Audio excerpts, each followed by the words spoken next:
There is a story so old, so deeply embedded in the human imagination, that versions of it appear on every inhabited continent. A great flood, divine judgment, one man chosen to survive, a new beginning for the world. You know the version with Noah, the ark, the animals, the 40 days of rain, the dove, the olive branch, and at the end of it, a rainbow. God's promise never to do this again, the most beloved divine guarantee in the entire Bible. Except there's something almost nobody talks about. The rainbow isn't just a promise. It's a signature on a contract, a legal document. And like every contract, it has terms, obligations, clauses, consequences for breach. We remember the rainbow. We have completely forgotten what we agreed to in exchange for it. This is the flood archive, and what God actually promised Noah is far stranger, far darker, and far more legally precise than any Sunday school lesson ever told you. Let's start with the contradiction that sits in plain sight. God makes what the text calls an everlasting covenant with Noah. Never again will all flesh be destroyed by floodwaters.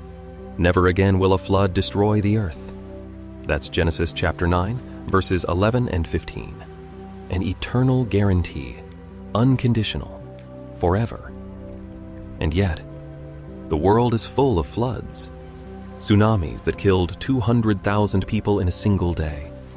Monsoon floods that displace millions every year. The deadliest natural disaster in recorded history was a flood, the 1931 China floods, which killed somewhere between 1 and 4 million people. The theological response is always the same. God promised no global flood. Local floods don't count. The covenant only protects against total planetary destruction. But read the text more carefully. God says, "The waters shall no more become a flood to destroy all flesh." All flesh. Not all humans. All flesh. Every living creature. That's the scope of the promise. And given that localized floods routinely do destroy all flesh within a given region, that defense gets philosophically uncomfortable very quickly. But that's only the first anomaly. Because buried inside the same covenant are 3 other elements that almost nobody reads together with the rainbow. The permission to eat meat, but with a prohibition on blood. The establishment of capital punishment as divine law. And the curse of Ham, one of the most weaponized passages in the history of religious text. These aren't separate stories loosely connected to the flood narrative. They are clauses in the same legal document. They are the terms of the deal. And to understand what God actually promised Noah, you have to read all of it, including the parts that made centuries of theologians deeply uncomfortable. Here is the linguistic foundation of everything. The Hebrew word translated as covenant in Genesis 9 is brit, and it does not mean promise. It does not mean vow. It does not mean the warm assurance of a loving deity toward his creation. Brit means contract. It means binding legal agreement. It means treaty, the same word used in ancient Near Eastern diplomatic texts to describe formal agreements between kings, between city-states, between military powers. A brit is a document with parties, terms, and consequences. This is not a subtle distinction. In the ancient world, when you made a brit, you were invoking a formal legal framework with cosmic weight behind it. The Hittite suzerainty treaties, among the oldest diplomatic documents we have, follow the exact same structure as the biblical covenants. Identification of the parties, historical preamble, stipulations, list of witnesses, blessings for compliance, curses for violation. Biblical scholars have long recognized that the covenant texts in the Hebrew Bible are modeled on this treaty structure. They weren't recording a heartfelt promise. They were drafting a legal document recognizable to anyone in the ancient Near Eastern world. The Brit with Noah in Genesis 9 follows this pattern precisely. God identifies himself as the party of the first part. Noah and his descendants, and remarkably every living creature on earth, are identified as the parties of the second part.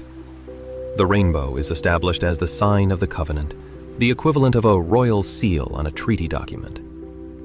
But here is what gets lost in translation. Every Brit in the ancient world had reciprocal obligations. The suzerain, the greater power, made promises, and the vassal, the lesser party, accepted conditions. We know God's side of the deal by heart. We have almost entirely forgotten what Noah's side required.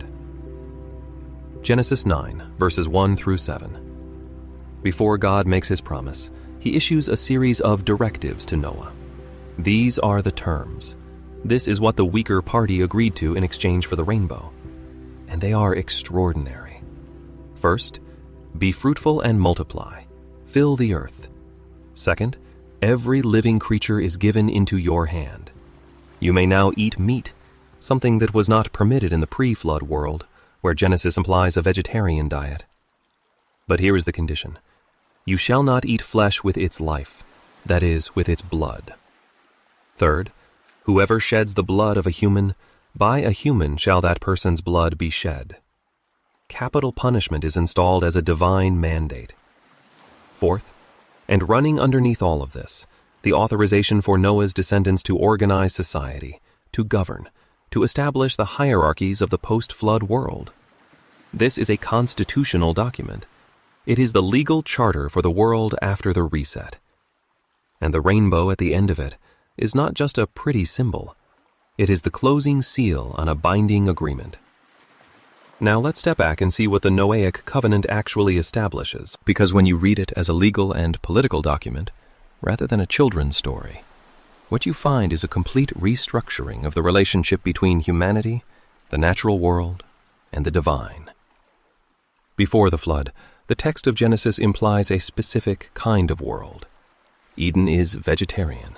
Humans and animals coexist without explicit hierarchy. Violence is rampant. Genesis 6 describes the earth as filled with violence, which is the stated reason for the flood.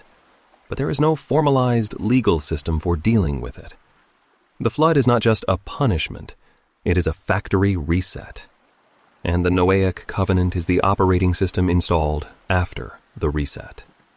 It changes the fundamental rules of existence. The permission to eat meat is theologically significant in a way that gets almost no attention. For the entire period from creation to the flood, arguably the world as God originally intended it, humans did not eat animals. Now they do. This isn't presented as a concession to human weakness or a temporary allowance. It is a permanent restructuring of the food chain. God is rewriting the relationship between humans and animals, from one of coexistence to one of dominion and consumption. But the blood prohibition is the counterbalancing clause. You may eat the flesh, but the blood is off limits. In ancient Near Eastern theology, blood is life. Specifically, blood is the seat of the soul, the nephesh, the animating force that God breathed into the first human.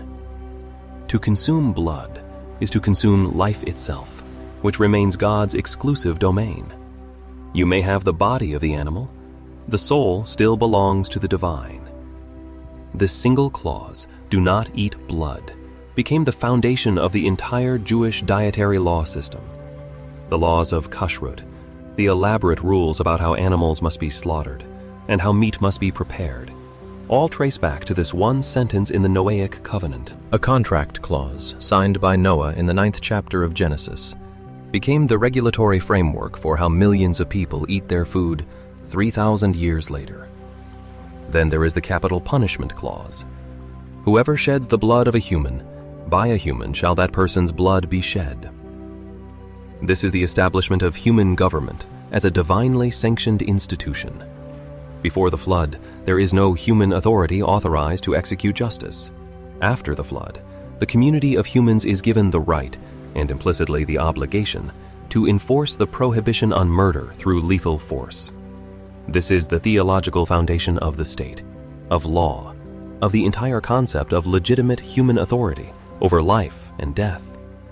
And it comes not from Sinai, not from Moses, not from a covenant with Israel specifically. It comes from Noah. It applies to all of humanity. Every government that has ever claimed divine sanction for its authority to punish criminals is drawing, however distantly, on this clause of the Noahic Covenant. Now let's ask the historian's question. Who wrote this? When? And what problem were they trying to solve? The scholarly consensus, developed over 2 centuries of biblical criticism, is that the flood narrative in Genesis is itself a composite text, woven together from at least 2 separate source traditions, the priestly source and the Yahwist source, which we encountered in the Adam investigation, are both present in the flood story. Their seams are visible if you know where to look. The priestly source, the more legalistic, covenant-focused tradition, is responsible for most of Genesis 9, the brit with Noah, the blood prohibition, the capital punishment statute. This is priestly, legislative drafting, not campfire storytelling. It has the texture of law code, not folklore. And it was written, most scholars believe, during or after the Babylonian exile, the 6th century BCE, which means it was written by people who knew the Babylonian flood myth intimately. The Epic of Gilgamesh, which predates the Genesis text by over 1,000 years, contains a nearly identical flood narrative. The hero Utnapishtim receives divine warning, builds a great boat, survives the flood with animals, releases birds to find dry land, and makes a sacrifice to the gods when the waters recede. The gods then promise not to destroy humanity again. The similarities are so striking and so well documented that they cannot be coincidental. The priestly authors of Genesis knew the Gilgamesh tradition. They were adapting it.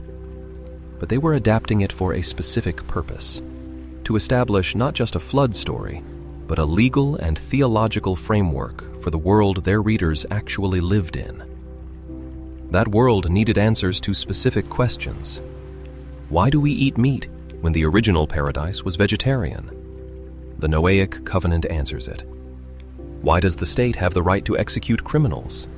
The Noahic Covenant answers it. Why does God allow floods and disasters if he promised not to destroy the world? The Noahic Covenant's precise wording, no flood to destroy all flesh, provides the theological escape hatch. And why, most pressingly for the post-exilic Jewish community, do different peoples have different fates? Why do some nations dominate others? That last question leads us to the most explosive clause in the entire document, the curse of Ham. Genesis 9, verses 18 through 27. After the covenant is sealed, the text takes a sudden and jarring turn. Noah plants a vineyard. He gets drunk. He lies naked in his tent. His son Ham, identified as the father of Canaan, sees his father's nakedness and tells his brothers. His brothers, Shem and Japheth, walk backward into the tent, averting their eyes, and cover their father. Noah wakes up, realizes what Ham has done, and pronounces a curse. Not on Ham, on Ham's son Canaan. Cursed be Canaan. The lowest of slaves shall he be to his brothers. And then, blessed be the Lord, the God of Shem, the ancestor of the Semitic peoples, including Israel. Let Japheth, ancestor of the peoples to the north and west, dwell in the tents of Shem, and let Canaan be his slave. This story is deeply strange on its surface. What exactly did Ham do that was so terrible? The text says he saw his father's nakedness, but that seems insufficient for the magnitude of the curse. Various rabbinic and scholarly interpretations suggest the original offense may have been more serious: sexual violation, castration, or something else that was later sanitized. But whatever the original story was, the text as it stands is a political myth of the most explicit kind. The Canaanites, the indigenous peoples of a land that the Israelites sought to conquer, are the descendants of Canaan. They are the people whose land was taken, whose cities were destroyed, whose civilization was absorbed or eliminated. And the biblical text provides a cosmic justification for all of it. The Canaanites are cursed. They were always meant to be slaves. God ordained it. Noah pronounced it. It's right there in the contract. This is political theology functioning at its most efficient. You don't just conquer a people. You write their subjugation into the founding document of the universe. You make their defeat not a historical accident, but a divine decree. You make the victor not an aggressor, but an executor of a cosmic sentence pronounced before the conquest ever began. The tragedy is what this text became later. The curse of Ham was used for centuries, most intensively during the era of the Atlantic slave trade, to argue that African people were divinely ordained to be enslaved. The logic was, Ham is the ancestor of African peoples. Ham was cursed. Therefore, African subjugation is not a human atrocity, but a fulfillment of Scripture. This interpretation requires ignoring the actual text, which curses Canaan, a specific people in a specific geographic location, rather than Ham or all of Ham's descendants. It requires projecting a racial category, African, onto an ancient Near Eastern tribal genealogy that had nothing to do with race in any modern sense.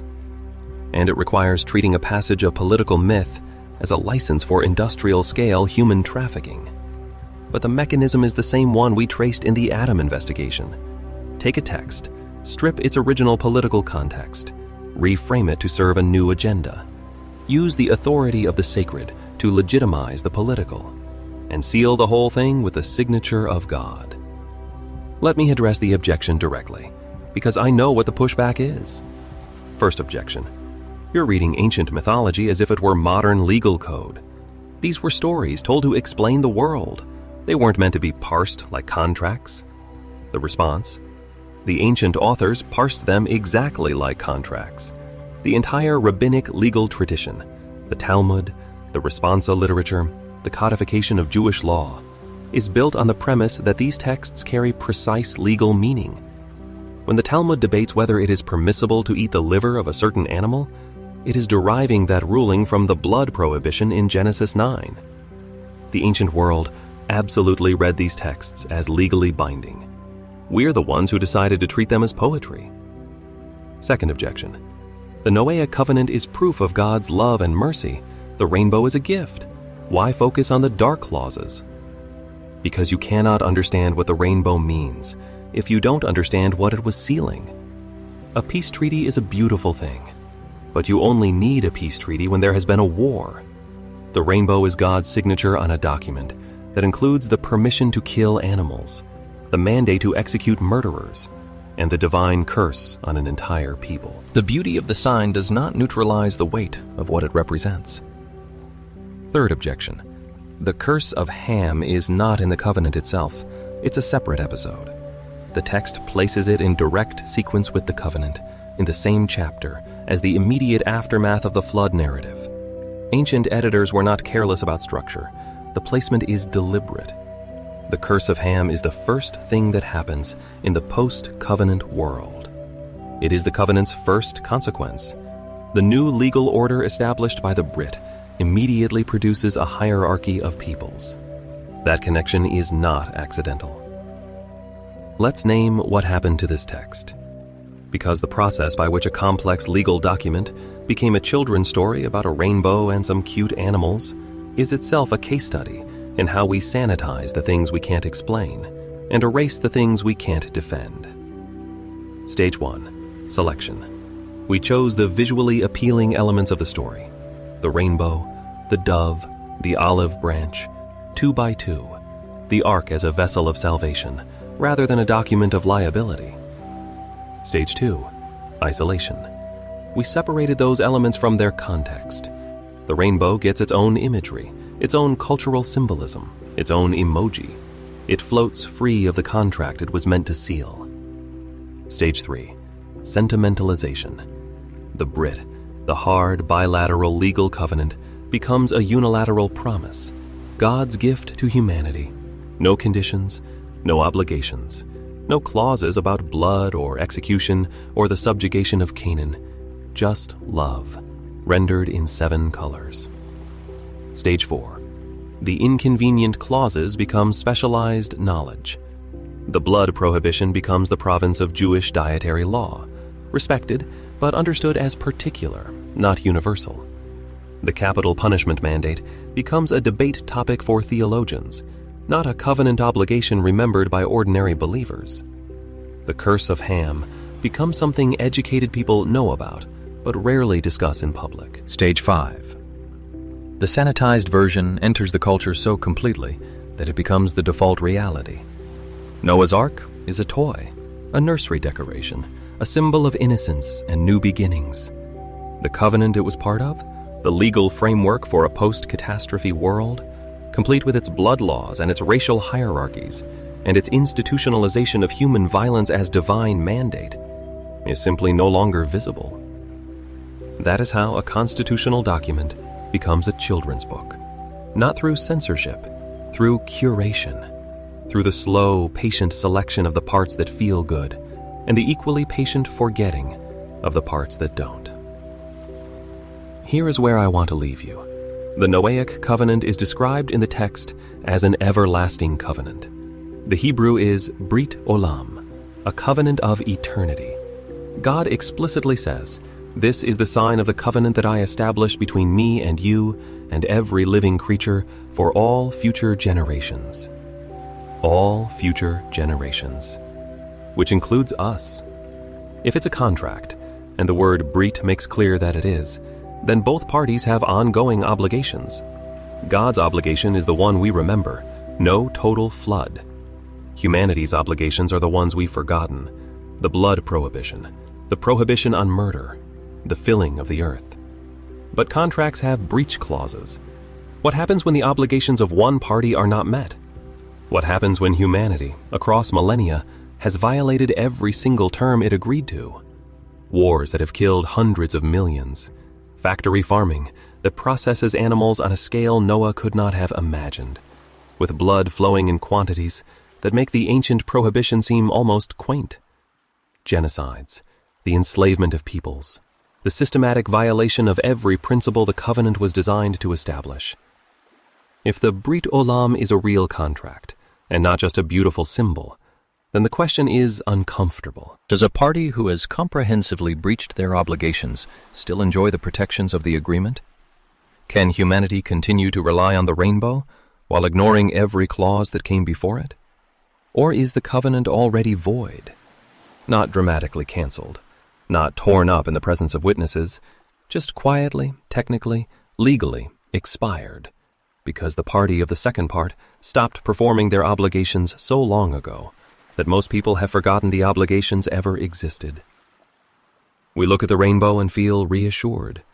We should probably also read the contract it sealed. All of it, including the parts that made us uncomfortable enough to stop talking about them. If you want to go deeper on the Noahic Covenant, the documentary hypothesis, the Gilgamesh parallel, and the full legal analysis of Brit in ancient Near Eastern context, the sources are all linked in the description. Subscribe if you want more archaeology of ideas. And I'll see you in the next investigation.